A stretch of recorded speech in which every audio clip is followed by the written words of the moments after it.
Performance and that, yeah, they've let us down. Gameplay, no, they haven't. And so I'm very excited for it. I just want to know more. What's up, everyone? Welcome to the 665th episode of the Pokemon Podcast. It's super effective. I'm your host, Steve. With me is Bobby. Hello. It's been 1 week now. Zelda Tears of the Kingdom is still keeping me up until 4 a.m. There's so many things to do. I mean, I still haven't finished it because I don't want the game to end. But there is also like a bajillion things to do in this game, so it's the best. You could build a car. I could build a car. I know. 2 years later, and it's still amazing. Still amazing. Speaking of amazing, we have Mr. Joe Serebii here with us today. Wow, what a segue. Thank you. Yes, hello. Hello, Joe. Gosh, we got you on the podcast twice in less than 12 months. That's a new record. Yeah. Yeah. I don't know if we're gonna get you again before ZA. This is like the kind of the slow period here. Yeah, things are likely to ramp up soon, and then with Worlds and then ZA, it's like yeah. I'm going to be dead for the world this time next year. Honestly, I'm sure in 2 months you'll get to document all the performance changes between. Yeah, that is on the list. Yeah, maybe the three things they do. Okay, we have a show for you guys today. We're going to be talking about Sleep. The Cresselia event will be over here. I do want to get Joe's thoughts on just the current state of mobile games. There seems to be a lot of Pokemon mobile games. We haven't talked about Pokemon Go in, like 3 weeks, but there is good things coming. Also, we need Joe's thoughts about Scopely. And then, of course, we need Joe's thoughts on ZA. And there's been... Joe is very used to misinformation in the Pokemon world. But let me tell you about the misinformation around the Switch, too. No one can figure out what this console actually is. So we have a correction, I think, for the digital/physical games. But I still don't think that answers Pokemon's questions. And then if you stick around for our bonus segment, we'll just be talking general Serebii future 30th. So that's a loaded show today. So we're going to try to get through everything as quickly as we can. Let's start off with Pokemon Sleep. I think by the time this goes up, we all got our Darkrai. Mm-hmm. I got mine this morning. Yeah, I actually haven't logged in yet today, but I should have mine. It's not noon yet, so I have a chance, but I'll have mine. I should have mine by today. Okay, cool. Joe, how do you feel about Sleep? This is our 4th legendary event, first mythical event. I think you're still playing it. Did you buy the $70 bundle last time? To call back to last time, I plead the 5th. Yeah, I'm really enjoying it. I did put some money in because I was like, I need to get the assets for the 3-star Sleep Star for Cresselia, because you can only really get them when you get that in the game. And so I was like, I need to get this. And so I just bought some gems, got some helper whistles, just loaded it all up, and I've had the highest score I've had of any week for this week, and I'm doing really well, and I've been really enjoying the new event. I mean, it's a nice twist on the legendary events compared to last time, so I always like changing things up, so it's always good. Yeah, I don't feel like the first 3 were bad at all. I thought they were really good, but it was nice to see, like, you can do something different. Yeah. Mm-hmm. Yep. And sure. Can I just say that when you get Darkrai, the music, come on. It's Harassian from Rise of Darkrai. It's a lovely remix of that, and it's like... Yeah. It's just perfection. Yeah. I will say, like, they do so many... There are a lot of good little things that they do in Pokemon Sleep that it's just... they go the extra step, I feel like, in this game, and it's... it's welcome. It's definitely nice for sure. Yeah. Yeah, I feel like they could phone it in at this point, but they're not. I mean, the concern was with the change in developer from Select Button to Pokemon Works back in November. The concern was, will this get better? Will this get worse? And so far, obviously it's a gradual thing. Select Button has, 5 members of staff. So it's not... So it's likely Pokemon themselves had a lot of hands in it. Yeah. So far, it seems like the transition's going well. I mean, we're getting new stuff. And like with the Darkrai stuff, it's like they're building more to it, so there's going to be more to it than what has just than we've got in this event. So I'm very curious how Pokemon Sleep's going to go, because it's a sleep simulator. People are like, what are you going to do? Just sleep. And so they've got to add more stuff to keep it interesting. And I know a lot of people who have dropped out because they were just getting the same Pokemon over and over and over and over. And I get that, and that would... And honestly, if I wasn't running the site, that would probably push me off a bit. But I'm really enjoying this twist, and I hope they continue doing things which subvert expectations a bit. So. Yeah, I think my only problem is the leveling curve. I think is really brutal. Yeah. Like, I have almost 1 million dream shards, and like, at first, when you're first playing the game, you're like, oh, I don't have any dream shards. But now it's like, I have all these dream shards, but I just don't have the candy to level anything up. Right. Yeah. And with like Darkrai of Mythical Pokemon, it's got an entirely different EXP curve to Cresselia and Raikou and Entei and Suicune and to all the other Pokemon. So it's like, that needs even more candy. It's like, you're not going to get multiple Darkrai to get more candy. You're going to have to drop handy candy into it. And I think that's where it's going to get annoying. Yeah. But hopefully they're doing something different with it, because obviously, I mean, spoiler alert, if you get Darkrai, it has no sub-skills, it has no extra ingredients. It's teased to... There's something more coming, there's something more building to get its power out. So there's something more coming. But hopefully it's not annoying.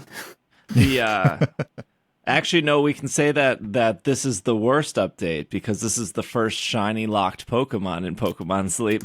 It is the first shiny locked Pokemon. No shiny image whatsoever in the game. And it's like, I get it. It's a mythical Pokemon. So, and they're only giving one out. Yep. It's like with the 7-star raids in Scarlet and Violet, they're always shiny locked, because it's like, if you can only catch one, you catch one, and then you go into another one, you get a shiny. That's a bit mean. Yeah. So I get it. I completely get it. Yeah. They're like, 100%. We won't waste one Poke Biscuit, but we will shiny lock it. Yeah. That was the trade-off. No, I think the like getting Darkrai, hopefully all the listeners listening to the show, they got their Darkrai, especially ending the week with the Good Sleep event to build up. So hopefully everyone got their Darkrai, but it was cool that they were like, okay, this is the start of Darkrai. There will be more to this on top of it. So very, very neat. Do you believe the rumor that the reason Pokemon Works took over is so Select Button can make a different Pokemon game? No, I think it's so Select Button can do something else, because, like I said, they're a very small team. When I say they're a small team, I mean they are a very small team. And so I think they might just want to work on something else. It's like between Magikarp Jump and this, I think there was something else. And there they was have the other fishing game. Yeah. No, that was before Magikarp Jump. Oh, yeah. But they do other things, and so... It's a small team, and you don't want to be locked into just keeping a game updated if you're a small indie developer. You want to, bite off something new, try something new. Was the transition moving over to Pokemon Works, do we know if that was a part of like their initial contract, like that was supposed to happen from the beginning, or was that something they chose to do later? I believe in the interview, like I'm just going off of memory here because I don't have it to hand. I should have probably brought that up. I believe they said that this was in the initial plan. So okay. I think I remember that too. Yeah, We covered the interview, but gosh, that was like 6 months ago now at this point. The time's going too quickly. And as of this recording, there's no event on the horizon in Sleep, but they have usually done like a week off after a legendary event. So I'm sure by the time next week comes around, we'll have like a new Pokemon or something like a EXP week. Or a growth week or something. Growth week, yeah. There might be an Easter event. True. Oh, yeah. That's right. But it'd be starting after Easter. Yeah. Which they could do. Add... There was another event I feel like started like right after the day or the holiday. But yeah, I could see something like that. Like a spring event. Maybe they call it like a spring event of some kind. Yeah. But that way it's not specifically tied to Easter. Yeah. All right. A couple other mobile games here. Last time we had Joe on the show, Joe said, doesn't see a lot of life left in Cafe Remix. How are we feeling about Cafe Remix still? I think you're the only person I know that plays it, Joe. So I'm still enjoying it. The gameplay for it is still great. They have like changed things up a bit. They've like added an antagonistic team to it since we last spoke, Team Crunch. Whoa, I didn't know this. Yeah, Did you not? No, they've got info. a Krogunk, and it's basically another new style of event where every 2 days you have like a rank off between your cafe and Team Crunch's cafe, and it's like if your cafe, if you got more points than the other team did, well, obviously the other team didn't get points, but then what the algorithms say the other team did, then you'll get some golden acorns or some other items. And for the rest of the event, you're working together with your team to get points, to get cafe likes, to be specific, in order to get like a new Pokemon, get some cookies for that Pokemon, things like that. But it seems to be going strong. There seems to be an audience for it. I mean, I know I say that I might not have much life in it, but that's just me getting a bit sad because every event needs the new Pokemon, which is added to the gacha if you want to really, really do well. But they did add the ability to, once you've got a high score, to skip. So you can have like one free skip a day. So you can just get the points, get the stars, and then it will just boost you up. Or you can pay to get like 10 at once. Right. Are there? And I do admit that I've done that a couple of times. Yeah, that happens. Are there still like 10 pop-ups in between games though, where it tries to get you to pay for every event or like jump into each event that's currently happening and things like that? Not overly. When you start up, yeah, but it's not as obnoxious as Unite is with it. Okay. It's basically just catching you up on any news since you last joined in, and if it's like there's a new pass or something to buy, it's like, here's a new pass, do you want to buy it? No? Okay, we won't ask you again. So I mean that's kind of fair. Yeah. But it's fine, and it just added Cramorant. I know. I saw. Yeah, I know. It's getting Steve They added a vertical mode to the game, so I didn't have to turn my phone sideways. I feel like I'd be back in. in. That is the epitome of a first world problem. Oh no, I need to turn my phone sideways. Oh, but unplayable. Unplayable. Cafe Remix was very similar to Disney Tsum Tsum, but Disney Tsum Tsum did stay vertical. But Tsum Tsum was in like arcades, like a round one or whatnot, which I'm actually surprised Cafe Remix never went that far. It's because it is kind of like an evolution of like Pokemon Troze and Pokemon Battle Troze and Pokemon Shuffle. So I whoa! The Shuffle was the best one out of all of them. I mean, you could argue that. I mean, I prefer the style of Cafe Remix. Gameplay of Shuffle, yeah, sure. But the style of Cafe Remix, it's impeccable. Yes. It's a good style. Mm-hmm. I will fight to the death for that. And when they add new costumes, it's like, yeah, every game's doing new costumes now because, you know, it's what's done. Thanks, Pokemon Go, for that. But it's just cool to see. And, you know, I like keeping that site section up to date because no one else is doing that. No, Yeah. That's right. You are the only Cafe Remix player out there. Yeah. maybe the only one outside of Japan. Yeah, it's very popular in Japan, right? Like that. Yeah. Okay. Because So- it does tie-ins with the Pokemon cafes in Osaka and Tokyo. Oh, right. They had the Appleton drink when they introduced Apple. Yeah, that's right. That's very cool. They also work with like some sort of store that sells like little gift packages. Because like Japan has a lot of you're at a train station, you get like Tokyo Banana, but like like you're not getting because you suddenly want Tokyo Banana. You're getting it because you're going somewhere and so you're bringing a gift. Yeah. So I don't know what those stores are called. And it's not specifically Tokyo Banana, but they have like little Cafe Remix food packages that you're supposed to like gift to people that you can see. And recently they had a collaboration with the JR train lines in Japan, and like, it was a huge collaboration there. They had stamp rallies and everything. It was insane. I was shocked to see how much they were doing, because honestly I thought because of how it is on the site, how it doesn't really get the engagement unless it's a Pokemon everyone likes. It's like Appleton, that will do well.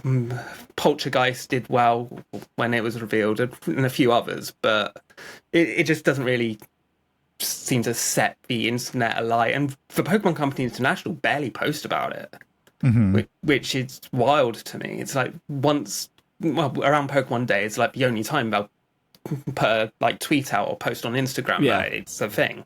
Whereas in Japan, it's constant.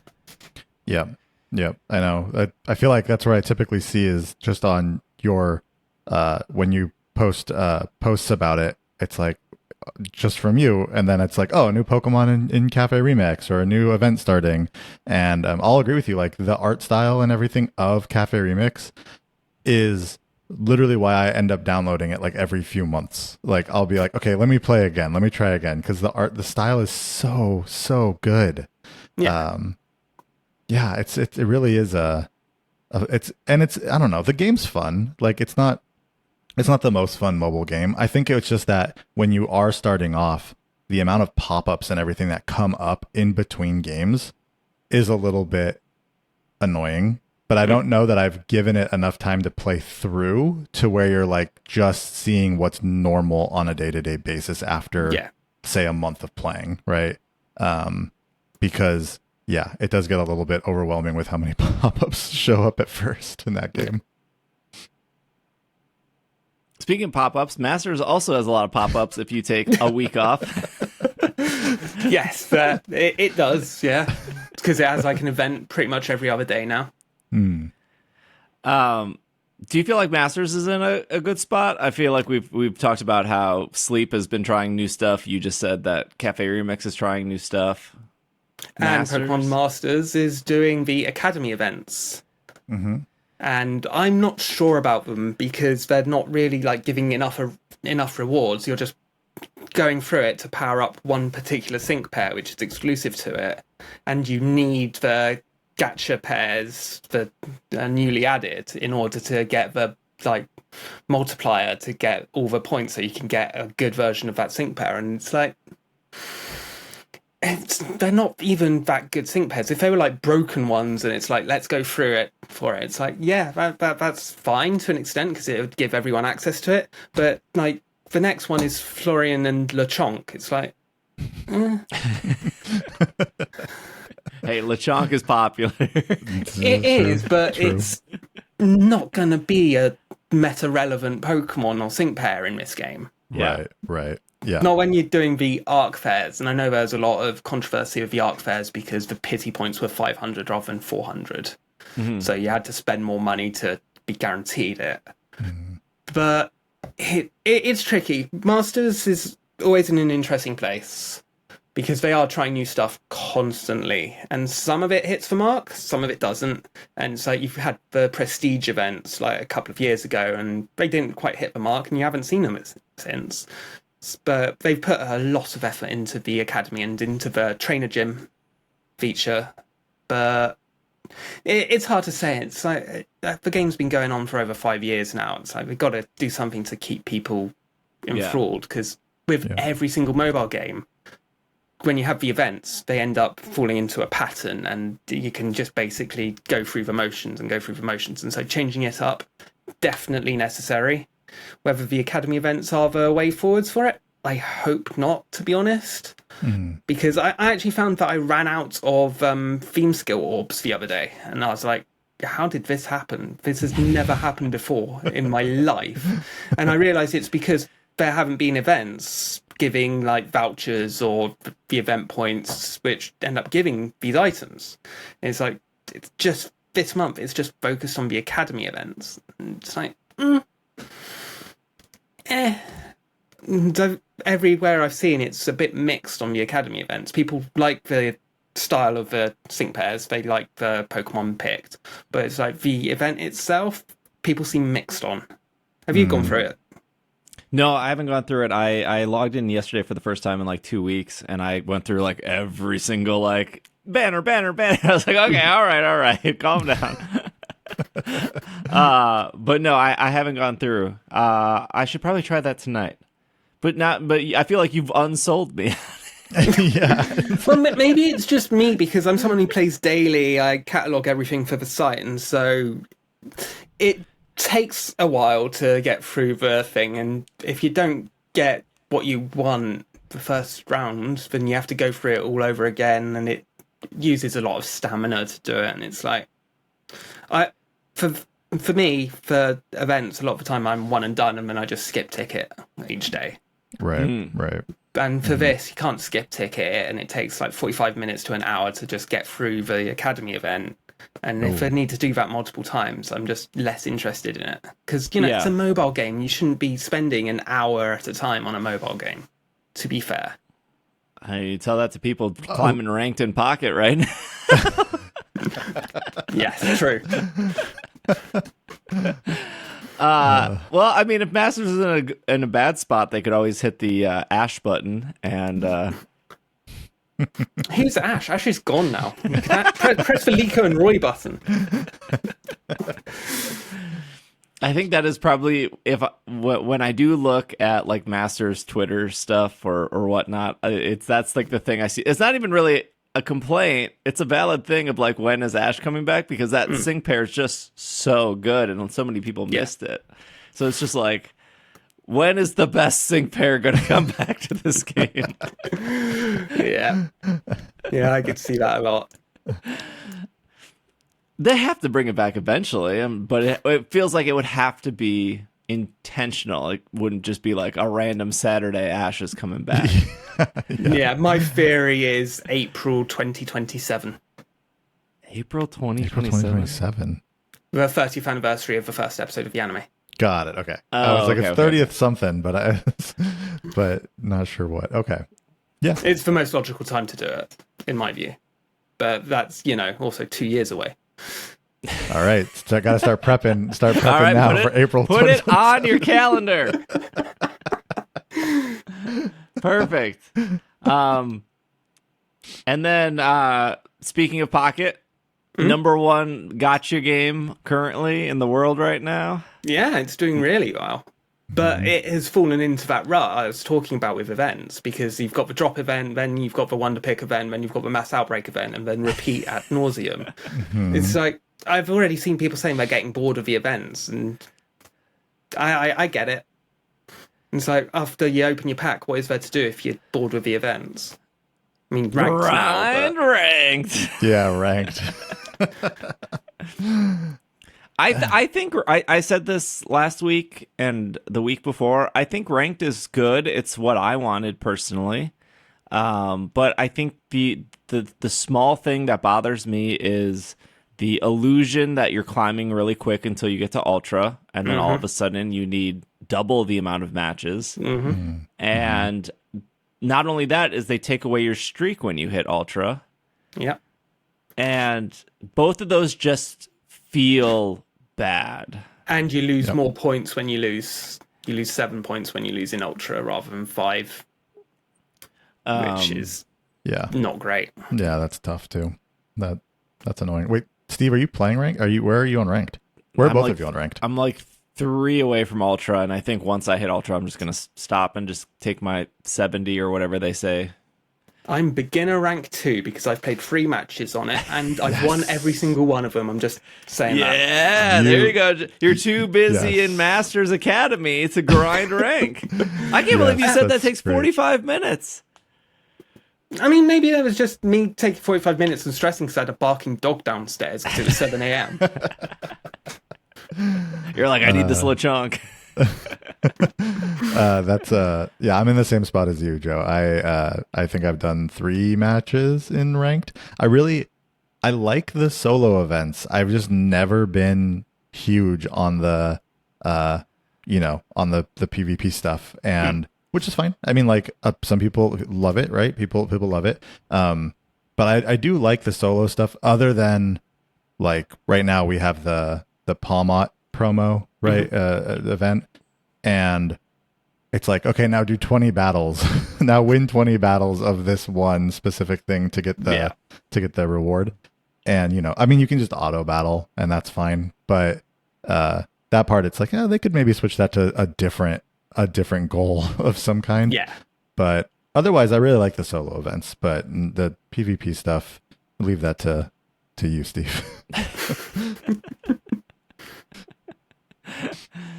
All right. Let's take a quick break. There is some, I feel like, good stuff coming to Pokemon Go, and then we'll taint all of that goodwill with Joe's thoughts on Scopely. So we will be right back. And we are back from our break. All right. This news is off. This is a brand new website, very small. I hope it gets more views soon, but it's off Serebii.net. I think actually you're the only person that reported on this. Really? I didn't see any other articles. Obviously, it's not on PokemonGoLive.com because they don't, unless it's like a worldwide thing. Yeah, it was only on the Japanese one, and that's just me in a nutshell. That's why Serebii's big, because I'm clued into the Japanese news, so that's how Serebii grew, because no one was doing that back then. But yeah, I pick up on things like this quite often, and that event actually started today on the day of recording. So Right. Even though this is a Japanese event, I feel like this would be coming elsewhere, especially for like Worlds. That is my hope. You were at Worlds in 2019, weren't you? DC. Yes. Yeah, DC. Where they had a stamp rally throughout the venue. It's like, because it's like the museum. So it's like, yeah. And Hawaii had a stamp rally as well. Yes, it did. It did. I forgot about that. Probably because I was too busy. So off Serebii, it says stamp rallies were added in April of 2025, starting in Japan, to provide a special collection of stamps you can obtain during your events. When you spin a Pokestop in an event where a stamp rally is being held, you'll get a stamp card and a stamp icon above the corresponding Pokestop. This is in-game in Pokemon Go. Also, also, you will probably be carrying around your physical stamp rally as well in a lot of these instances. After you complete each stamp card, you will get a reward with an encounter of a Pokemon with a location card for the event and various items. And on top of that, in addition to the standard events, there is also a stamp rally collection for PokéLids. There are over 400 PokéLids spread across Japan, so a full completion would be hard for players. This is what Serebii is saying. Not hard for the hardcore players, I would imagine. Actually, the Mew one would be very hard. Yeah. As such, a collaborative stamp rally, which includes sending stamps via postcards, will be available for this. I'm all for this. Same. 100%. This is before the whole, changeover of developer, which we'll talk about later. This is the sort of thing that Niantic should have been doing to get people to go out. If they wanted people to go out and play, do stuff like this. Don't hide things behind paywalls unless you go out or anything like that. This is a fantastic idea. And stamp rallies are huge in Japan. It's like when I was in Japan in May last year, my wife did one in just a shopping centre. I think it was for Tamagotchi or something like that. And they're just huge. Everyone does them. They're all over the train stations. This is a huge thing in Japan. I don't think a lot of people outside of Japan realize how big stamp rallies are over there. Yeah, it's not specifically Pokemon. They do it for like They do it for everything. everything. It's Right. like I saw on my feed a Lego one the other day. It's like a Lego stamp rally. It's like, yeah, that makes sense. Yeah. And so them doing this, it's a good way to get people to hunt out specific Pokestops. And at the moment, there are two events which have been announced. One is for the Expo 2025 in Osaka, which started today. And that's where you can get a Bulbasaur, Charmander, Squirtle, or Pikachu with location cards. They're specific location cards based on photo spots that exist throughout Osaka, throughout the Expo. That's cool. And there's another, which is going to be a long-term one, which will drop around Go Fest Osaka. Now, this one's not going to end, so it's going to be specific Pokestops around Osaka. Don't know what the rewards will be or anything like that right now. And so I can see them doing this more and more as time goes on if it proves to be popular. And considering they're starting it in Japan, it's going to be popular. Yeah. Oh yeah. Yeah, for sure. I mean, I think it's nice to see when they are doing more and more that isn't related specifically to like a new Pokemon or like anything related to that, because, you know, they're going to run out eventually. And so to create more events that are more focused on, one, getting outside, like you were saying, and two, obviously it's within Pokemon Go, so it's all Pokemon themed, but it's not like, hey, you're getting a new Pokemon for discovering this. And maybe at some point you may, but like just having that be another thing you can do in the game is, I think, a great idea. And it seems like it's fun. It seems like it'd be fun. So did they already add all the stamps to every PokéLid? If you started that right now? No, that one is still in progress. That's coming soon. Oh, okay. Basically, they only announced this feature last week, and it's gone live now. There's the Osaka. There's 10 stamps right now, and I think we're going to have different stamps for different events. So at the moment, each stamp in the Osaka one is themed towards a specific photo spot. Like there's a Smeargle one, a Lapras one, a Snorlax one, and so there's stamps like that. And it's kind of, in a way, you can see it's kind of replacing stickers. Because notice there's no Community Day stickers anymore. It's like, all right, thanks. Dropping that on Fue Coco Day, how dare you? Oh, I didn't even realize that. Yeah. So you just said there are no stickers. I Yeah, was like, they stopped. Yeah, they stopped. It's like they might not even have them for the next season. They're just not bothering anymore. I mean, were stickers getting a whole lot of use? I mean, I feel like whenever I send gifts, unless it's for something that is specifically add sticker to gift, I'm just trying to send the gifts, you know? Yeah. So I'm not thinking about like, oh, let me add a sticker to this. Unless the person sent me one with a sticker, and then maybe in my head I'm like, oh, well, then I'll send them one with a sticker. I use stickers all the like, time. When I send Joe a gift, I'm putting a Serebii on it or something that Joe would like. I'm intentional about my stickers. When I do stickers, I do try to theme it. Like if I'm sending a PokéLid, I try to put a sticker of a Pokemon that's on the PokéLid because, you know, same with if I go to a Pokemon Center and it's got a specific Pokemon there. It's like I just try to, you know, match the theme, just for happiness. And I do appreciate that they did try to move the stickers into Go Snapshot, which I am one of a handful of people that actually use Go Snapshot on a daily basis.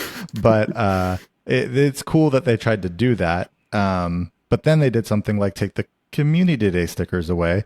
So it's like when you want to go take a picture and then theme it on like, oh, let me put a Community Day sticker on the Community Day picture, that's no longer available. Yeah. So, yeah, I don't know. So it could just be not many people using it and, you know, they're Pokemon are hiring artists to do it.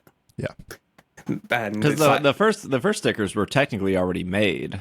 Yeah, in fact, most of them, other than like the seasonal ones, are artworks which already exist. And then they added Community Days and they specific artworks specifically for Pokemon Go.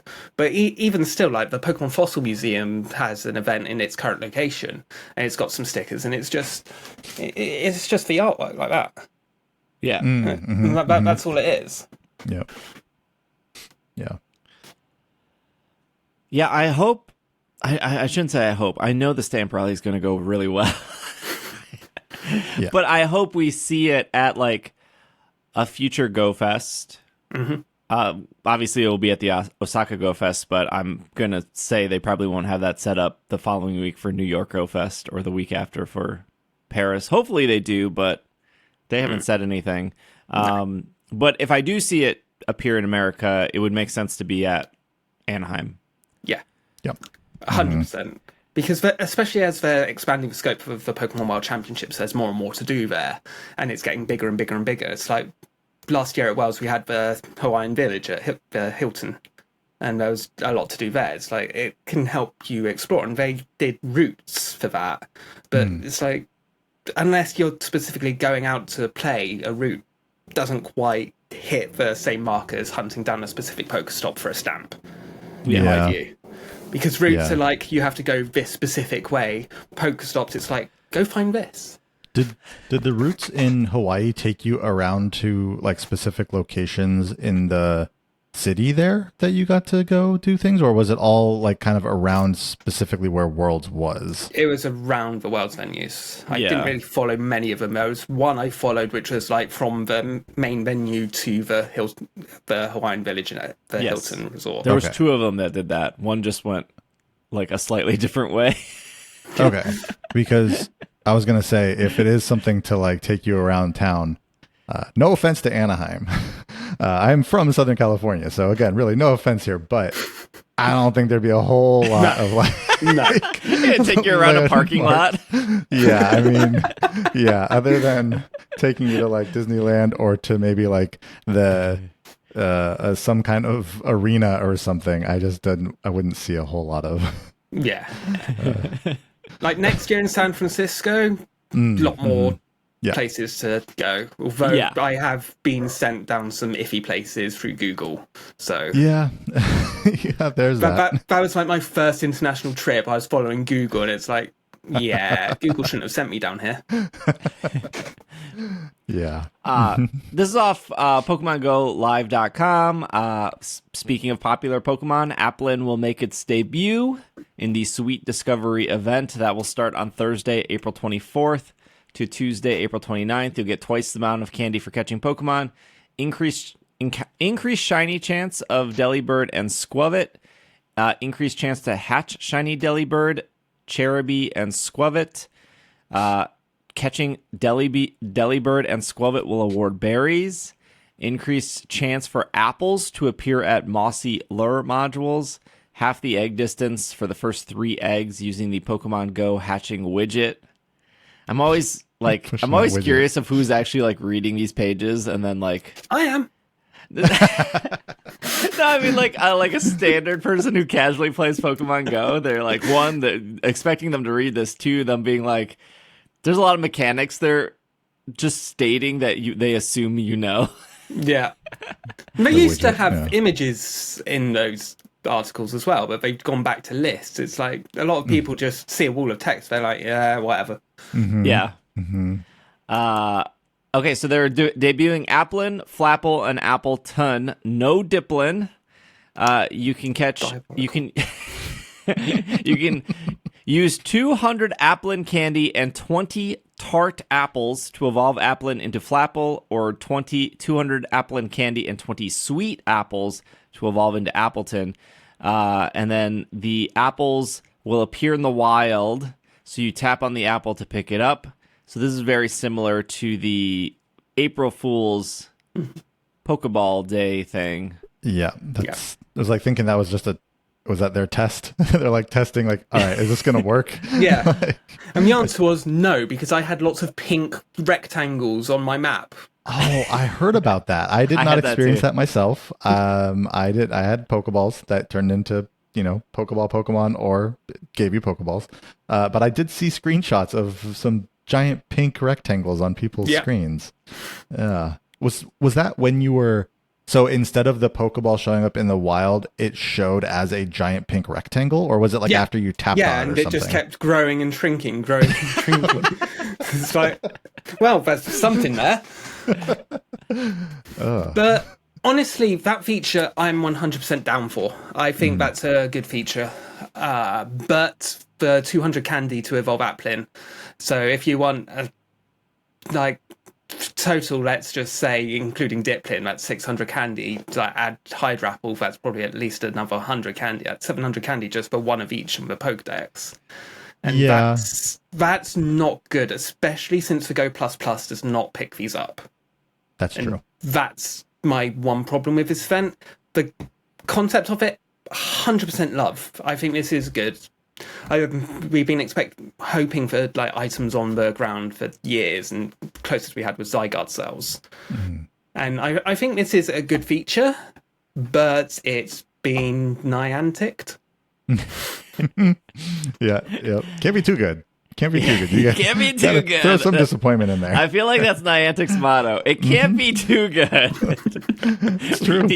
We need to reduce the quality somewhere here. Yeah. I didn't know even with the Zygarde stuff, I didn't really think about it. But when there were multiple Pokeballs for the April Fool's stuff, I was like, I like this. Yeah. Mm-hmm. Same. And so putting more items on the ground, hopefully in the future, one of the classic Niantic things is to introduce something and then never touch it again, even though people said they liked it. Yeah. But if the game continues with when you open the app, you see 4 Pokemon, you see 1 Pokestop, you see 1 gym, but there's also 2 items on the ground, I think that just encourages you to open it more or encourages you to, maybe I will go for a walk if there's... And I'll pay attention to the game. Yep. Yeah. Exactly.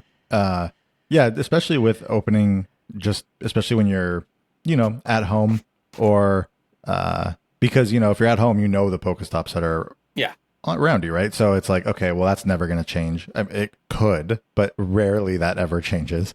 But something like dropping items or something could just be random, which would be nice in itself. With the April Fool's event, I did not realize until I started playing it. Maybe I just didn't read any articles about it hard enough, but I didn't realize that you could be picking up Pokeballs sometimes. Like, I thought it was just like, oh, those are going to turn into Pokemon every time. I got mad when they turned into Pokemon. I was like, exactly. No, I don't want Voltorb. I want the Pokeballs. No, I want the Pokeballs. Yeah, I was like, no, this is actually really cool. Pick up some Pokeballs. So, yeah, it is nice to see him doing it. Yeah, 200 candy is definitely, that's rough. It is, I guess, if there's a positive here, it's that they're only releasing the ability to evolve into Appleton and Flapple right now. So you only need those, but here's still, the smart too much. Play for it. Don't evolve them. Wait for the Gigantamax to come into max battles. Good point. Yeah. That's a good point. So you can stockpile candy if you catch a hundo or a shiny when they're dropped. But how am I supposed to take pictures of them, Joe? That's I've got the problem where I need to get all the I've got a similar problem. I've got a full Pokedex other than Mudbray and Mudsdale because I didn't go to any of the city safaris in March. I've got full Pokedex there and a full Pokedex in the Pokemon GO Pokedex in home, so I need all of them. At least in the home one, I can send 5 Applin over, evolve them all in Scarlet and Violet, and then put them back, and it will all count. So I'll get my Pokemon Go Mark Hydrapple day 1. Has to be done. Has to be done. Has to be done. Yeah, it's just a mess. Here, sidetrack this conversation for just a second. Do you think Applin is like the new Eevee, where we'll get another evolution down the line? You're kind of running out of concepts of what to do to an apple. That's what I was thinking too. I mean, Eevee's different because it's like, here's a rabbit, cat, dog, fox. Yeah. Let's give an element to it. Yeah. Whereas with Applin, it's like, here's a worm in an apple. What do you want to do to it? You can break it open, you can turn it into an apple pie, you can cover it in sugar. Yeah. Trying to think. Well, juice? You can make it a liquefied up? Yeah, that is dark. Cider?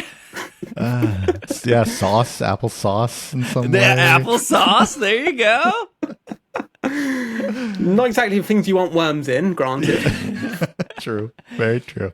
But you were saying in the last segment that even Apple and Appleton being added to Cafe Remix saw some traffic because it's a very popular Pokemon. Yeah, Appleton's a very popular Pokemon, Flapple less so.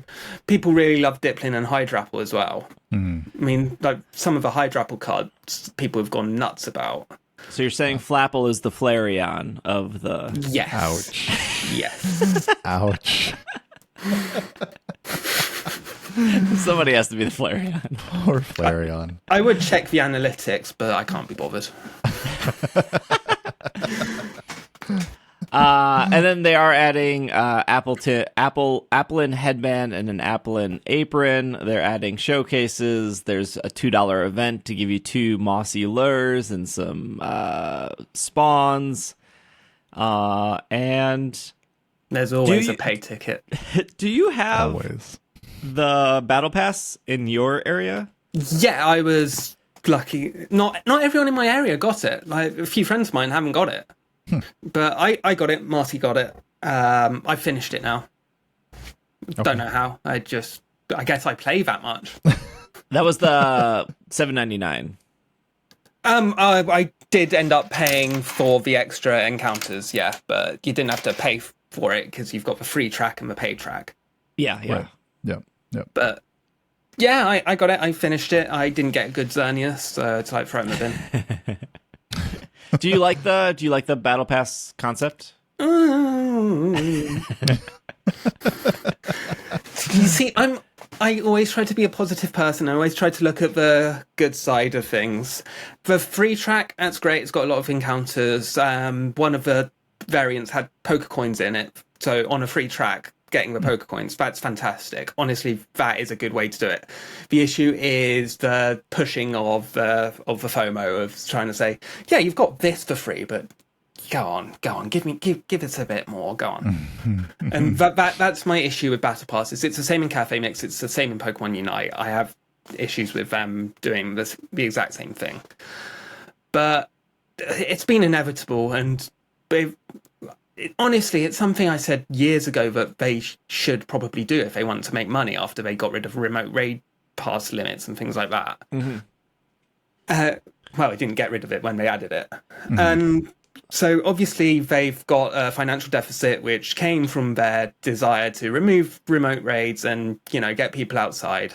And that's why we've got a ticket with every event. That's why we've got a raid day every other week now and things like that. And so a battle pass could offset some of that. But it's a thing that exists now. Yeah. Do you think that a battle pass offsets some of the additional like $2 tickets they're doing at some point, or do you think that it's just here to stay now? It's all here to stay now. Every event's got a paid ticket now, and you've got bonuses when you complete the timed research for the events, which used to be free bonuses which every event would have. Yeah, and I thought that was interesting. I think that's scummy, personally. Yeah, I don't like being negative, but Pokemon Go always pushes it out of me a bit. I think that's all of us, I think. Do you think that you're going to get more negative now that Scopely will take over later this year? Have you seen their other games? We've talked about them. Yeah. I have not. To be completely transparent, I have not played Marvel Strike Force, I think it's called. Yep. And I have not played Star Trek. Bobby played a little Monopoly Go. I did. I played it for about a week. But yeah, none of those. Well, okay. People like Monopoly Go, even though it is predatory. It is the number one app in the App Store. It is the number one grossing. So people like it, but but you can like it and also accept that it is predatory. Like Pokemon Go. Like Pokemon Go. But yeah, what are your thoughts, Joe? What, on the whole Scopely thing? Yeah. Well, I admire the Pokemon Go team's optimism, saying, "Oh yeah, everything's going to we're going to continue on." Because have you heard of a gaming acquisition which hasn't resulted in mass layoffs? Right. Because I haven't. And they're like, oh yeah, they'll leave us to our own devices. It's like, yeah, until you have a month where money drops, and then they'll be like, right, we're doing this our way now. It's I was like, gonna say Bungie, but they eventually did get layoffs. It was just years later. I mean, I eventually. think you're going to see that eventually with anything. Give it some time. I mean, Niantic's already had layoffs since they announced the separation. Saw that, yeah. It's like, oof. But it's I get this is how things work, and layoffs will happen, and I don't want it to happen. It's like, I like the people who work on Pokemon Go that I've met. I have had great times hanging out with them, but I'm worried about them, honestly. And Scopely's other games, it's like, I really wanted to get into that Star Trek one. Then I looked into it, and I was like, this is not good. And everyone was saying, we have Joe lore. Joe's a Star Trek fan. Mate, I'm a massive Star Trek fan. Did you not know this? I did not know. That was like one of my first loves. It's like, my parents always watched Star Trek: The Next Generation whilst I was growing up, and it just imprinted on me. And every Star Trek series, and people are negative about it, but like with Pokemon, I try to look at the positives. I look at the stuff that I like about it rather than dwell on the stuff that I dislike. So I really wanted to go into the games because I've loved Star Trek games like Star Trek Armada. I spent so much time on as a teenager. And so I kept getting ads for this, and I was like, I might give this a shot. Then I just looked into it. It's like horrendously monetized. Yeah. And my concern is that Pokemon Go is going to get heavily monetized. And considering it's heavily monetized now and has been getting worse for the last year, I'm a little bit concerned about it. But they could also remove like remote raid pass limits, and I know a lot of people would be happy with that. But then that in itself is predatory. True. But it's just a tricky thing to think about, because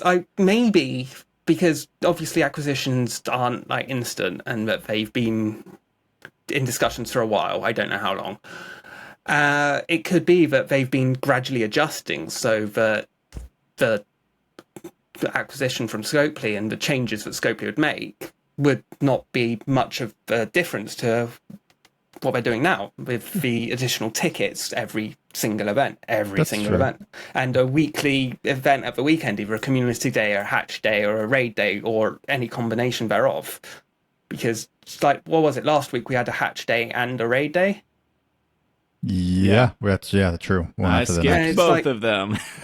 Yeah, it's like, yeah, it's just not ideal. And with so many tickets, like I've bought tickets, and I know I shouldn't do. I've bought tickets in the past, but do you feel like you need to buy tickets? I mean, yeah, it's my job. You do, because I feel like, I have the shiny Pokemon, or with like Audino, I was like, I just need to do 2 raids. I can do that for free. I don't need the 7 extra raid passes for $5 or whatever. I mean, so I don't buy. It's like I feel like I can skip a lot and not feel like I'm missing anything. I don't buy tickets for like raid days or things like that. For like events, especially if there's like new encounters of Pokemon, like I'll probably get the Applin one because it gives me encounters of Applin, and I just want to get my Pokédexes done. And obviously I do have the site element as well, and that's how I justify it in my head. I still think that the tickets, the $2 tickets that they put with every event, they still give items that I'm probably going to buy at some point anyway, and I'm going to end up spending more money if I buy them separately from those tickets. You're talking like Lucky Egg and... Yeah, like Lucky Egg, because I still am like, I am not level 50 yet, so I'm still getting towards there. I get like an incubator, usually is in there as well, which I will use at some point, or I would buy at some point. Plus you get, extra tasks to do. So it's like something to do, and the items within that are still less than I would pay after the fact. And I get it, like, if you have Poke Coins and stuff, then you're not spending the $2 or whatever it is because you have your coins, so you could be getting your coins for free. I don't. I don't put my Pokemon in gyms. I don't do things like that. So it's like, I'm going to either spend this money at some point in the future, or I'm going to spend the $2 now and get some extra encounters, right? Like, it's fine. It's not ideal, but it's not the worst. It's just compared to how the game was 4 years ago. Right. As someone who's been playing Pokemon Go since day zero, I woke up at like 2 a.m., had a message saying, Joe, Pokemon Go is out. I was like staying with my now wife. Back then we were dating, and it was like the day I was going home because it was long distance. And so we just went for a walk, we played Pokemon Go, and I've played it pretty much every day since, apart from when I'm like covering a main series game.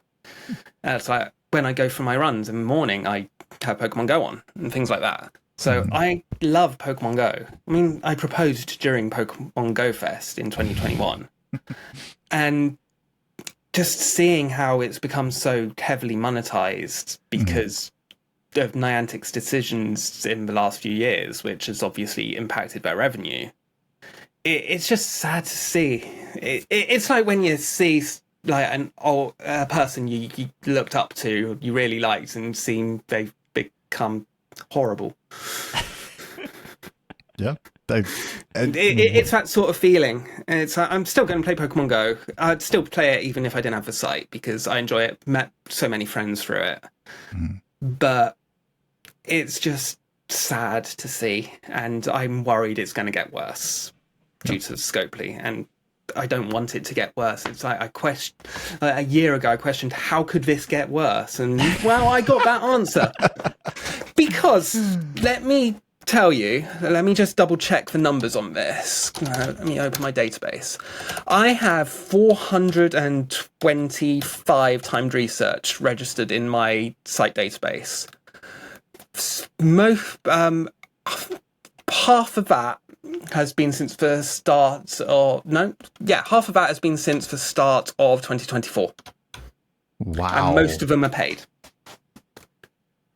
You said 425, and half of them have been since in the last year and 3 months. You said timed research. Timed research. Wow. And timed research started in mid-2020. May 2020. Jeez. So in the last 5 years, most of them were in the last year and a quarter. And most of those were paid, you said? Most of those were paid. Not all of them. And I am proud to not have purchased most of them. I wish I could say the same. Yeah, seriously. So yeah, I'm just sad, and it just makes me feel like Pokemon Go is closer to the end than Cafe Remix. I think that's like I think that's predatory in itself, and almost like if you're a company and you're putting out timed research and then people are buying it, and then you're putting out timed research and people are buying it, there probably is a big portion of people that feel like they haven't missed one yet. Yeah. And so they need to keep doing it. Yeah. Yeah. Like, I don't think there's anything wrong with, like, I'm going out on a Saturday, I'm going to be playing Pokemon Go heavily, there's this event, let me just spend $2. Like, if you're going to get enjoyment out of that or value out of that, that's totally fair. But I'm just saying, I think there's a group of people who feel like, I can't miss this. Yeah. We have them on the show right now. But I feel like if you miss one, it like breaks that, like, I'm free now. Yeah. It's like I've had that mindset with several games. Like I had it with Cafe Remix. It's like I was getting every Pokemon at every event. Then they added the delivery in the gacha, and I was like, yeah, I'm done. I'm not going to try and get every Pokemon and every costume now. And it was the same with Pokemon Unite. Let's spend 30 minutes talking about Joe's obsession with Nintendo Badge Arcade. That rabbit. Like, do I still have it? My wife drew a picture of the rabbit, and it's on one of my displays somewhere. Do you think Nintendo Badge Arcade was more predatory than Pokemon Go? No. No, I don't. And I say that as someone who has every single Pokemon badge on his 3DS. Okay. All right. Let's take another break, and then when we come back, we will talk about Z-A and ultimately the Switch 2, since those are kind of related now with recent news. So we will be right back. And we are back from our break. Pokemon Legends Z-A. There has been nothing new announced since the last time we talked about it, but Joe is here now, so we can get Joe's thoughts. The thing that let's start off with the news that I grabbed here. Every journalist pointed back to Vooks.net, which is an Australian website. I guess Good friend they of were. mine. Oh, okay. You know them? Great. Oh, okay. Yeah, I went to like a Game Informer, IGN. They all pointed back to this with the statement here. This is the first time I've heard of this website, so actually shocking that you were like, "Oh, you know this person." So there was confusion of. First off, there was confusion of the misinformation. Joe's very familiar with misinformation, where Nintendo Switch 2 cartridges would not have the game, but then it was that no, the game is on some of the cartridges, and then some of the cartridges would just be a key. And then there was confusion of like, well, why are they doing this now? Because this actually already exists on the Switch. There are games that are already keys on the Switch. And then there was confusion of the Switch 2 games would be the Switch 1 games in the packs, but then you would get a code to upgrade it to the Switch 2. So the Nintendo spokesperson said to Vooks, and I quote, the physical version of the Nintendo 2... Nintendo 2. I love the Nintendo 2. The physical versions of the Nintendo Switch 2 edition games will include the original Nintendo Switch game and its upgrade pack on the same game card, i.e. they are exclusively Nintendo Switch 2 game cards with no download code. Alternatively, some publishers may release Nintendo Switch 2 editions of the games as download codes in the physical packaging with no game card.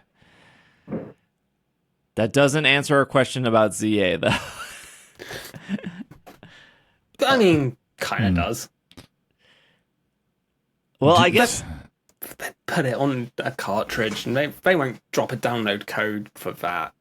Yeah, I guess my question, though, is if I buy the Switch 2 version of ZA, that will be a red cartridge, assuming, and that should have any downloaded stuff already on that.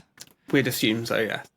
But does that also mean because it's the Switch 2, I can't put that red cart in my Switch 1 and play the Switch 1 version? That would be a valid assumption, but we won't know until it launches in 2 months. Because my thought is if that's how it truly works, I would get the Switch 1 version so I could put it in both. And then I would pay the $10, assuming it's $10, but because the Zelda stuff is $10. Yeah. I would pay the $10 to then have the upgraded Switch 2. So I could play it on both first. And this is not new. We've seen this with PlayStation 4 and PlayStation 5, where people would just buy the PlayStation 4 version with the intent that, like, when I get a PlayStation 5, I can just spend the $10, but I can still now play this on my PlayStation 4. Yeah. This is just basically an option for people who haven't had the game, really. It's not like a lot of the people complaining about it are people who have already got the game. It's like this, it means nothing to you. Yeah. Why are you making this a big deal? Yeah.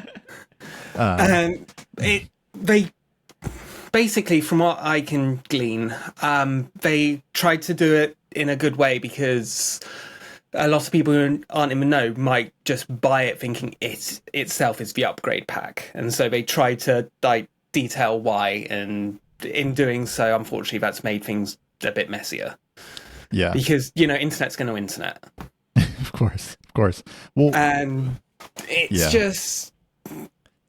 it's not as big a deal as people are making it out to be. And same with the game key cards. The game key cards are actually genius. It's a genius way of getting out of that download code in a box scenario, because most PS5 games and Xbox games now, their discs are basically this.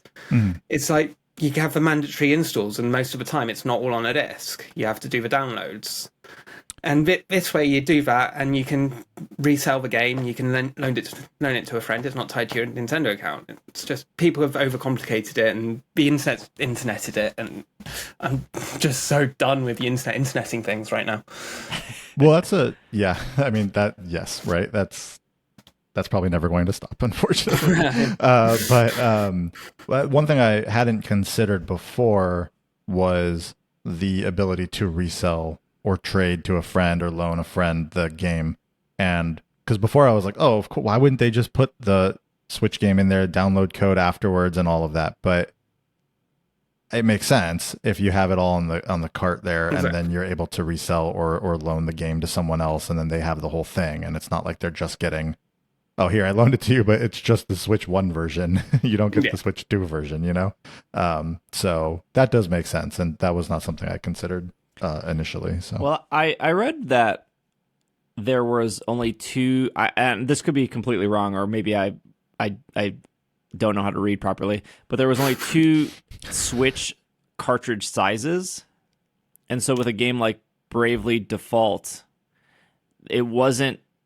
It was too big for the smaller cart size, but the bigger cart was way more expensive. So it was just easier to do the game key because they would save money because the difference between the small cart and the big cart was just a way bigger price difference for a game that they're just a $40 game that they're just remastering, that they would just take such a big hit upgrading to the bigger cart. That's why they went the game key route. It makes sense. I mean, but that's the issue with physical media, which is like flash media rather than optical discs, because it's going to be more expensive. You see it with SD cards everywhere.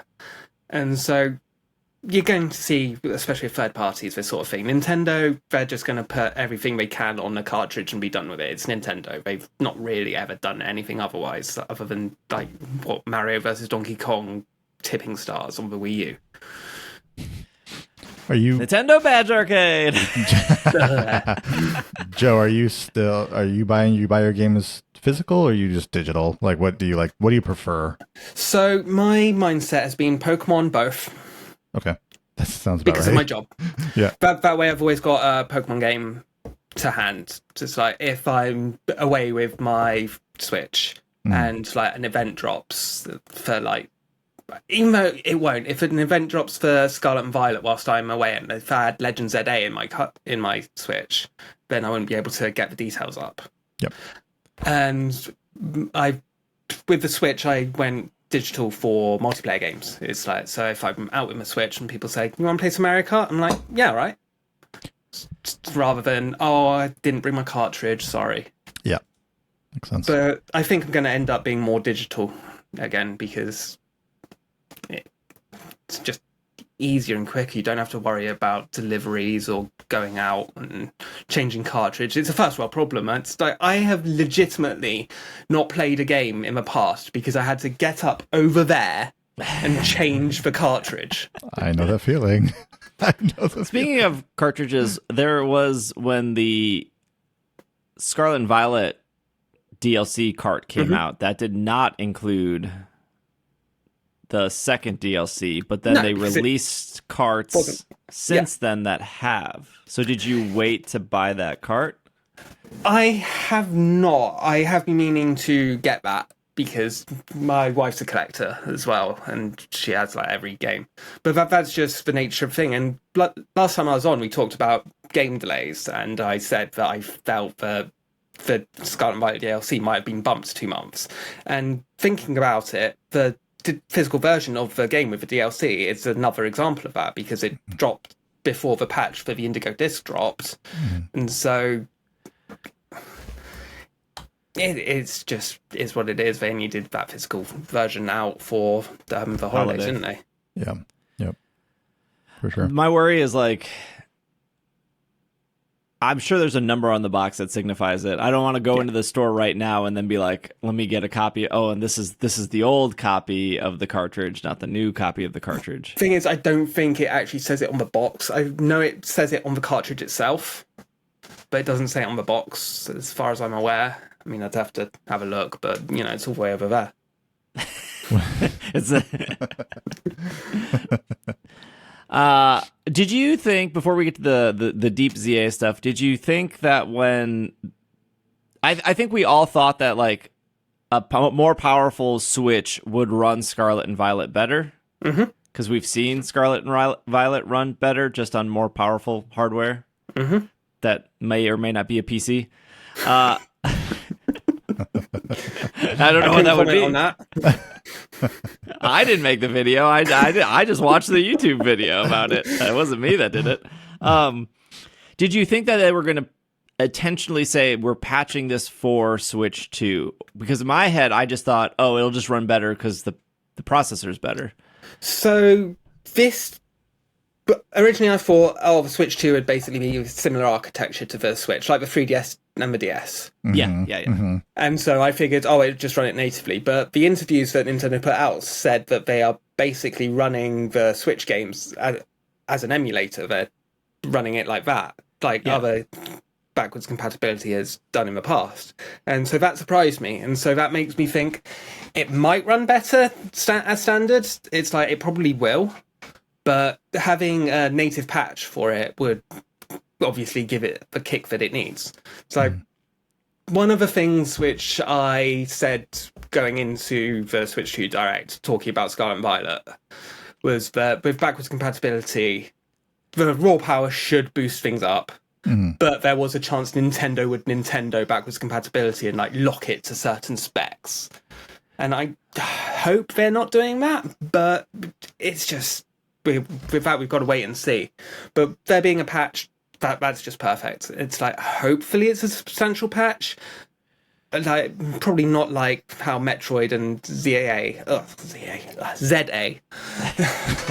not like how they're getting it, but it could in fact be that deep. But the Pokemon and Nintendo know that if they had the audacity to charge for a patch to boost Scarlet and Violet up, that would be outrage. And I would have been with the rest of the internet saying, this is ridiculous. If they had the audacity to say, well, here's a Nintendo Switch 2 edition of Scarlet and Violet, you've got to pay for the upgrade. Yeah. There is no way that anyone would be that dumb to put that out. At least I hope there's not.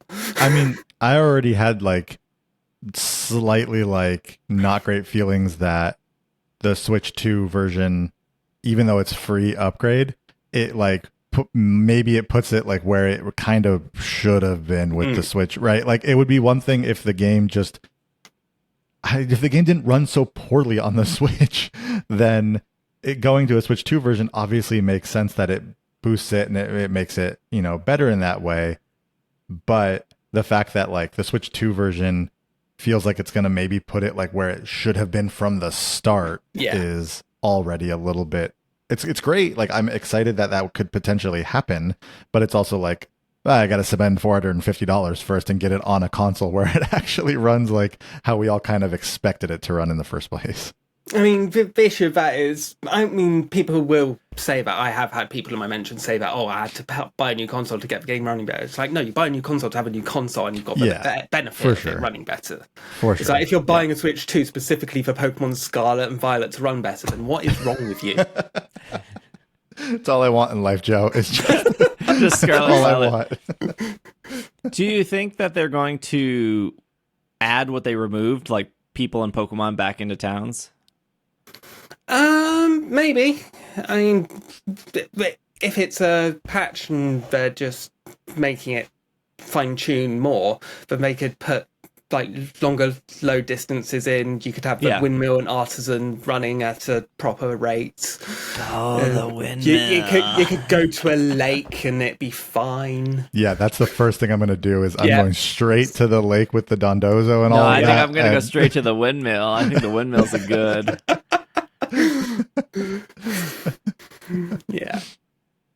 Yeah, interesting. Huh.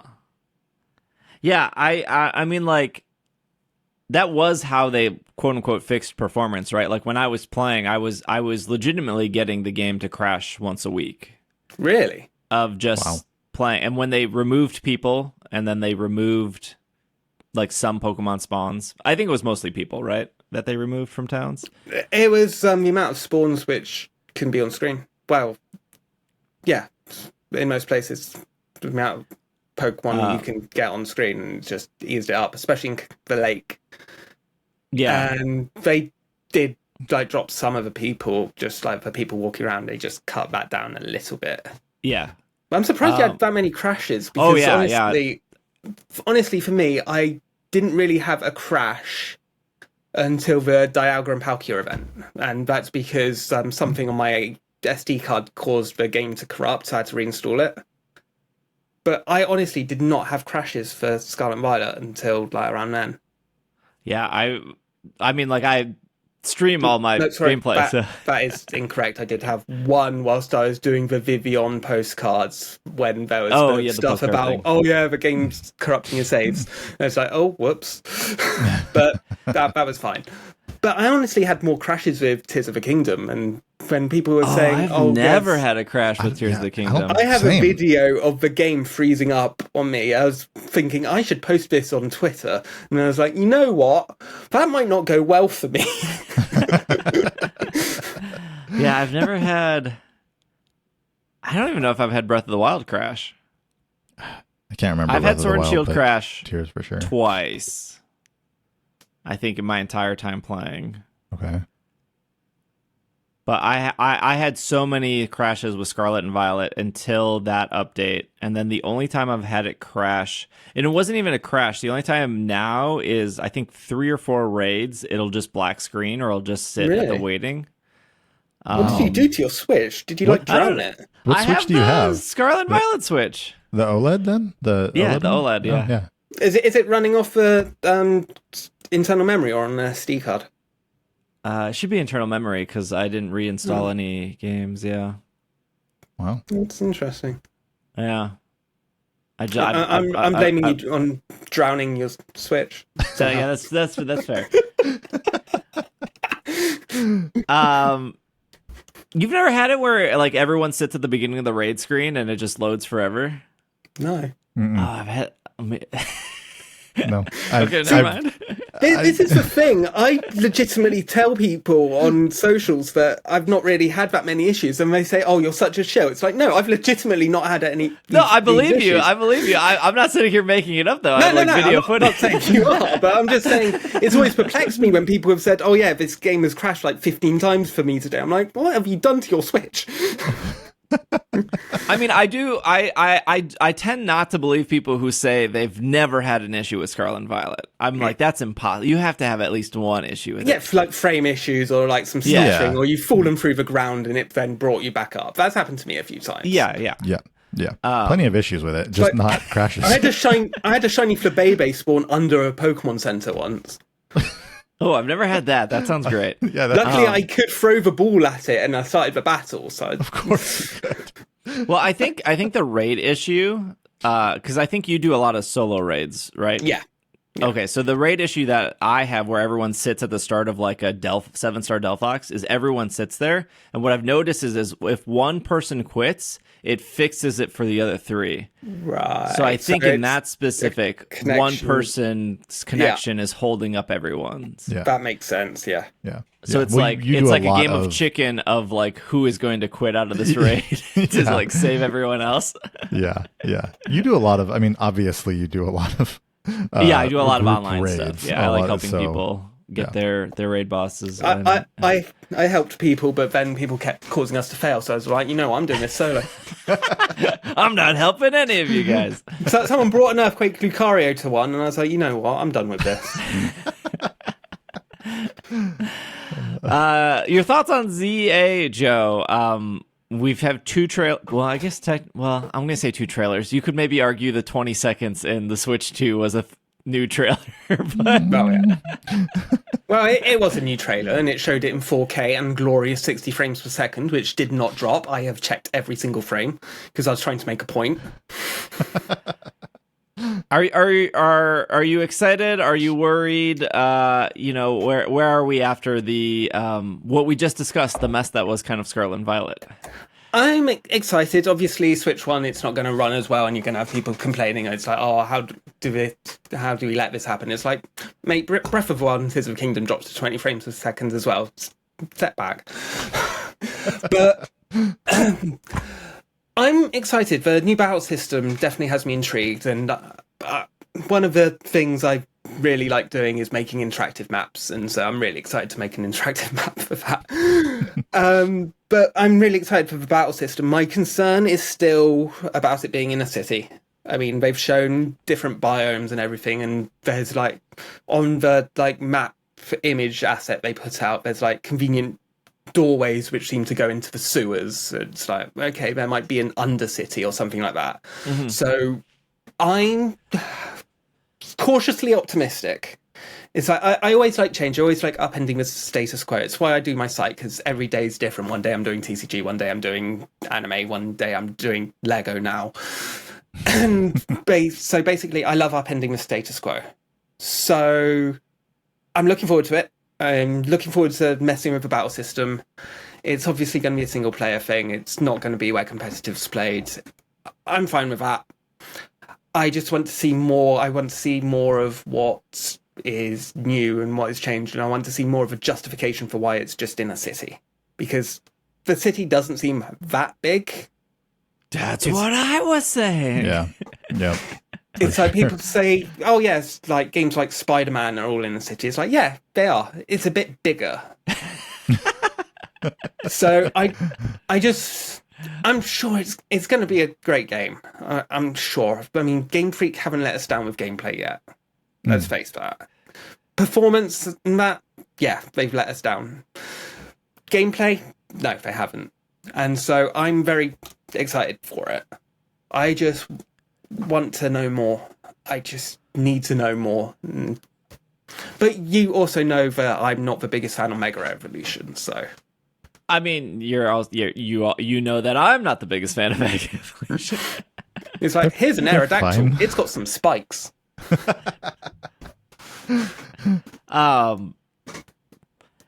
Yeah, I think like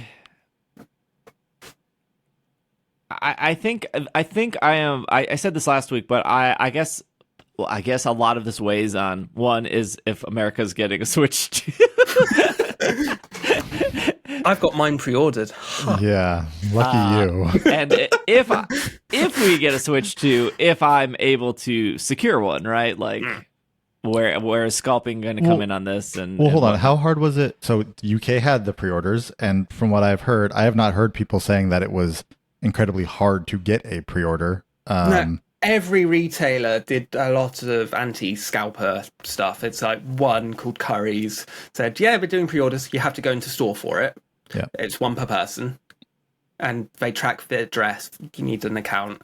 Most places are like one per household, things like that. And that's great. It's like the way Nintendo have done it themselves, where you need a Nintendo Switch online account and a certain amount of gameplay.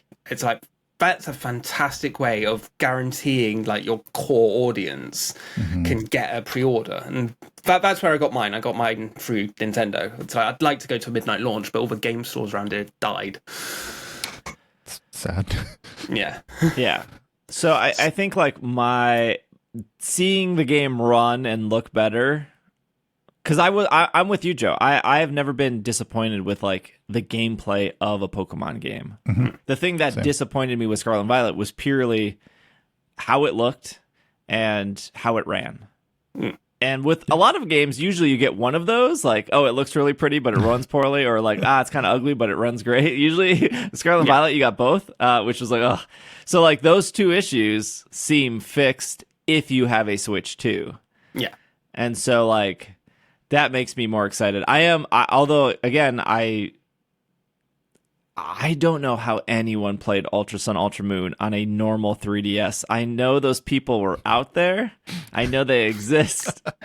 I did for screenshots, because obviously I had the way to get screenshots, and it's only on the traditional 3DS. I went through the battle tree on Ultra Sun, Ultra Moon, Lily was the partner. She had a Ribombee. I sent out my Ultra Necrozma. My gosh, that game ran like a slideshow. I'm not even kidding. It was like 5 frames per second. It has the worst frame drops I've ever experienced in gaming since, I was a kid and playing on the like an Amiga and an Amstrad, where it's designed to be 5 frames per second. Yeah. So I'm gonna guess that like Z-A is gonna be similar to Ultra Sun, Ultra Moon on the 3DS versus the new 3DS. But the Switch 2 seems much more powerful than the new 3DS was to the. So with the Switch 1 version, it's 30 frames per second, but from the footage we've got, it does seem to drop down to like 22-ish. Which, that's normal for an open world game on the Switch 1, to be honest, let's face it. And it looks good on the Switch 1. It doesn't look amazing. It's like you do have your flat windows and balconies, which a lot of people have focused on. And it's like, yeah, that's fine. But, and I'm not entirely serious with this, that just makes it consistent with X and Y. Hey, they put effort into their Mesagosa balconies, even though it didn't run that well. They at least protruded out of the wall. But game footage is not final. We have seen that with Pokemon games, so even though people say otherwise, so we might see improvements there. But unless it's a tree. Trees will never be improved. Only balconies. Yep. So with it running 30 frames per second compared to 60 frames per second, if you're a more frame rate like sensitive person, I'm not. I've played Assassin's Creed on the Xbox 360. I'm not a frame sensitive person. I think it's going to run fine on the Switch 1. It's like there might be some issues if there's too much going on, like if you've got like 6 Pokemon attacking you and you suddenly mega evolve and decide to let off an earthquake, and with the new battle system that will hit everything, that might slow it down a bit. I have faith that Nintendo is in a position where they're saying Scarlet and Violet, it sold well, it reviewed all right, people who played it like it, but we're not letting this happen again. Yep. And I think that's why we're getting it this year and not last year. That's why we're probably getting Gen 10 next year and not this year. It makes the most sense as to why we had a year off last year. Because last year, in terms of Pokemon, that was the quietest year we've had in quite a while. Since like 2015 at least. No, 2015 had a spin-off. But we just had TCG Pocket at the end, and that's a mobile game, and a lot of people don't count them. So I think that Nintendo and Game Freak and Creatures I think they're going to put a lot of work in to try and prevent these issues from happening again. At least that's what I hope, and I'm praying, because I do not need my mentions on socials filled with this again. It's like, all right, the frame rate's bad. I don't care. Go away. There are some YouTubers who you might like. Go bug them. Yeah, I really can't see them messing that up again. Like, that was such a big... I mean, the fact that Nintendo even came out right to apologize after the game released was... that in itself, I was like, oh, maybe they're really gonna, really do something. But I think at this point, it's like, that's what everyone's focus is going to be on. Because, like, to your point, like, the gameplay has always been great, right? None of us ever seem to have issue with that. But there was so much focus on how poorly the game ran, the performance, that's immediately where everyone's going to go first when they're reviewing this game, when they're playing this game. And I can't see them making that mistake again. I'm excited for all the day one YouTube videos of the two games running side by side. I mean, people have already done that, but there's only been 19 seconds of new footage. Yeah.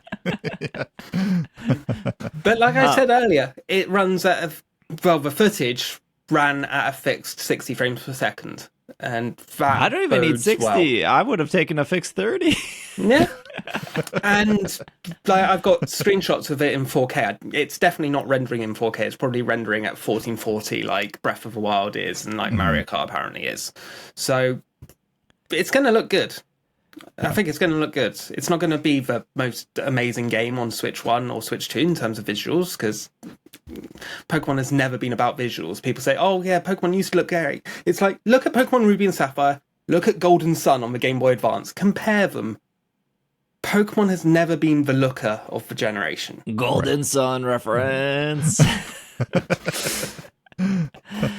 Here, I'll do one more question, and then we'll wrap up, and then we'll move to our bonus segment where we'll bother Joe with more pedantic questions. Do you think there's a point, and I'm saying this because of the action-based combat in ZA, do you think there's a point where Pokemon moves away from turn-based? No. I think that's why Legends exists, so they can do experimental stuff like this. And I think they're going to keep traditional games. Like, they might include some elements, like maybe bringing back walking around the battles, like in Legends Arceus. Because something you may notice is basically these experimental games. You've got Let's Go, you've got Legends Arceus. The games that follow them include, like, some of them popular features, but they're just not quite right. Because they've been added like fairly last minute. It's like Sword and Shield was originally not going to have overworld encounters. It's like, can you imagine the wild area of that? Ugh. And like, I think Scarlet and Violet originally wasn't going to have you throwing the Pokeball at the Pokemon, because that feels a bit like more clunky than the rest of the game in terms of gameplay. And so I think there's going to be elements which are going to be brought over, but I think it's going to stick with the traditional. It's like, I know a lot of people saying, oh yeah, everything's going to move to champions, but I don't think that's going to be the case. I mean, maybe in short term, but long term, I honestly think long term, if they shift VGC to champions, I think that's a bad shout. I think that would damage VGC in the long term. See, I brought Joe on just to validate my points that I've been saying. Joe's validated both of our points here, but when it comes to the battles, so this is great. Glad. This is wonderful. We're on the same page. Good. No, I did say that I think that they're going to use champions as a stepping stone until Gen 10, and then they will move back to Gen 10. Yeah. That's basically what I've been thinking, because, they've run out of rule sets for Scarlet and Violet now, because you've got Reg I coming next month and it's double restricted. It's like, where do you go from there? You add mythicals, but not everyone has access to that, and that's not fair. And they won't even use mythicals because the Kyogre and Groudon just run circles around mythicals anyways. Yeah. And so with new Mega Evolutions coming, you're going to want to use them. Are they going to be in Gen 10? Probably not. So if you want them in a competitive environment, here's champions. Yeah. So Worlds next year, 100% that's going to be on champions. I could definitely see like money on it, but I could definitely see like the finals are in champions if it looks better or if it's prettier or whatnot. I could see that, but I think like your standard regulation, your standard, smaller tournaments, your regionals, your nationals, Nationals doesn't even exist anymore. Those would still be like Gen 10. Yeah, I mean, I could see that, but Gen 10's probably on Switch 2, and we haven't had a Switch 2 edition of Champions announced, so I'm just saying. Yeah. I guess we'll save that question for the bonus show.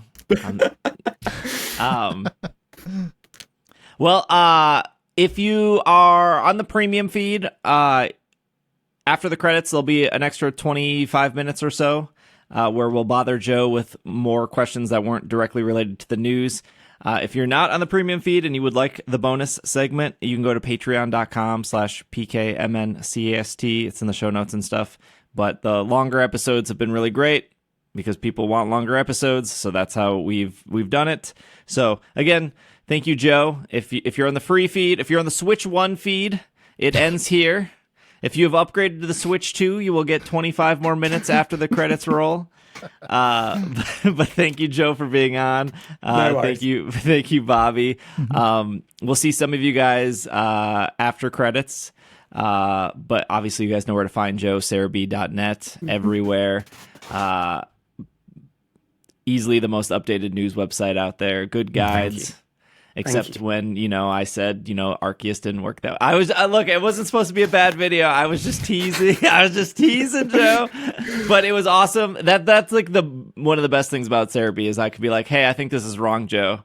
Here's video proof. And Joe's like, boom, I got it fixed. And that's great. It's like people say, oh yeah, Serebii has errors. It's like, well, let me know if I've got errors and I'll fix it. Mm-hmm. Mm-hmm. That's a good question. If somebody finds an error on their website, where's like, should they tweet at you? Should they Discord you? What's the? There's a room on the Serebii Discord for errors for people to report, or you could email me. If you tweet it, I might miss it based on time of day. Okay. And I get a lot of notifications. I try to. So your Discord in a specific channel, people can point out that something's wrong. Serebii errors. So it's not hard to find. Yeah, pretty straightforward. Yeah. All right.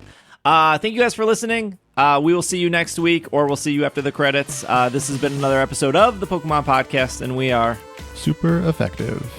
So like when it was revealed, everyone was saying, "Oh, they're doing their own showdown," and it's like, are they? From what basis do you have on that? If you said, "Oh, they're doing a new stadium," yeah, that makes sense. Saying, "Oh, they're doing their own showdown," it's like, why are you saying this? What is making you say this? Yeah, I'm not seeing it. I feel like the only